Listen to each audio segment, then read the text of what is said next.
A1 plus A2 plus A3 है, इन powers का जो जोड़ है, तो इनकी वैल्यूज ऐसी होनी चाहिए कि 0 से n तक हो।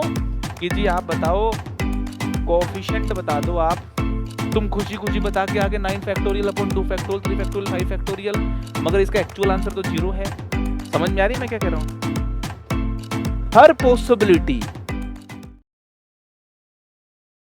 मल्टीनोमियल थ्योरम, मल्टीनोमियल थ्योरम है ना।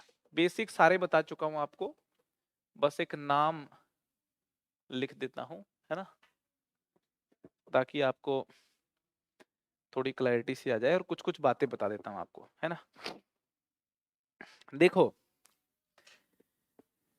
अगर मुझे x1 plus x2 plus x3 and so on till xr की पावर n, अगर मुझे इसको एक्सपैंड करना हो, तो टोटल टर्म्स तो बेगर प्रॉब्लम से अपन जान ही चुके हैं। टोटल टर्म्स कितनी आएंगी? टोटल टर्म्स इसमें आ जाएंगी n plus r minus 1 C R minus 1। Total terms तो इतनी आ गई। अब वो जो टर्म होंगी वो कुछ ऐसी होंगी कि x1 की पावर जैसे मान लो आ गई a1, x2 की पावर आ गई मान लो a2, ध्यान से सुनना, x3 की पावर आ गई a3 and so on, xr की पावर आ गई ar। ठीक है, ऐसी तो पावर आएंगी। पावर समझ में आ गई कैसे आएंगी, है ना, पावर अपने को समझ में आ गई।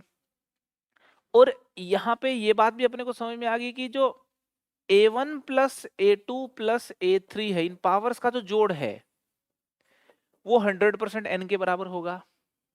ठीक है, कोफिशिएंट क्या होगा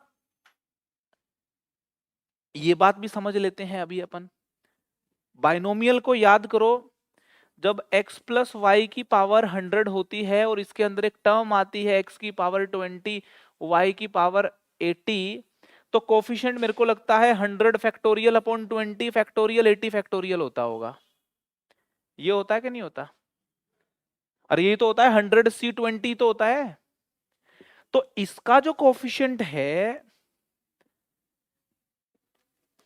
हुआ क्या है, आपने आर बेगर्स को A1 A2 A3 AR ये कॉइन्स दिए हैं, डिस्ट्रीब्यूट किए हैं, टोटल n कॉइन्स थे, तो कोफिशिएंट आता है n factorial upon A1 factorial A2 factorial and so on AN factorial. ये इसका कोफिशिएंट आता है। समझ में आ रही मैं क्या कह रहा हूं? हर पॉसिबिलिटी, हर possibility A1 A2 A3 AR के जोड़ के n होने की अगर आप लिख दो और जोड़ दो और अकॉर्डिंगली कोफिशिएंट लिख दो, तो इसका एक्सपेंशन नहीं आ जाएगा। अरे समझ में आ रही मैं क्या कह रहा हूं? मैं आपको जो कह रहा हूं वो ये है कि जी ये ले आओ इसकी टक्कर में, ये ले आओ टक्कर में, और कह रहा हूं इस सकल की टर्म्स को जोड़ दीजिए आप, समेशन कर दीजिए आप, और सिग्मा की जो लिमिट होंगी यहां पे A1 A2 A3 AN सब वेरी कर रही हैं, सब वेरी कर रही हैं, सब वेरी कर रही हैं। तो एक बात का ध्यान रख लो कि ये जो A1 है, A2 है, A3 है, सब ही वेरी कर रही हैं AN तक। तो इनकी वैल्यूज ऐसी होनी चाहिए कि 0 से n तक हो। और एक और कंडीशन आप ध्यान रख लो कि इनका जो जोड़ है वो n होना चाहिए। इसके टक्कर में ये लिख दो, मैं कहता हूं ये बन गई मल्टीनोमियल थ्योरम। अगर आप सहमत हैं तो इसको लिख लें भाई, सहमत अगर आप नहीं हैं तो मुझसे पूछ लें। ये मल्टीनोमियल थ्योरम बन गई। तो अगर कोई इसके एक्सपेंशन में, ध्यान से सुन लो एक बार, अगर इसके एक्सपेंशन में नंबर ऑफ टर्म्स पूछे बता देंगे, टर्म्स कैसी होंगी बता देंगे, किसी पर्टिकुलर टर्म का कोफिशिएंट पूछ ले तो बता देंगे। तो बच क्या गया फिर? कुछ भी नहीं बचा।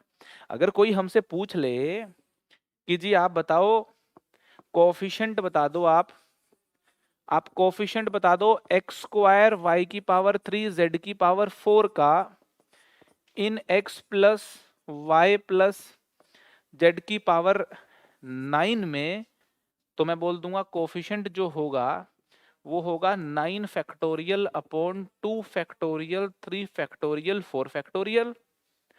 और मैं एक बार दिमाग में ये भी सोच लूंगा ये टर्म है कि नहीं इसके एक्सपेंशन में। बिल्कुल है जी, 4 + 3 7 + 2 9 अगर आ गया जोड़ तो पक्का ये टर्म है।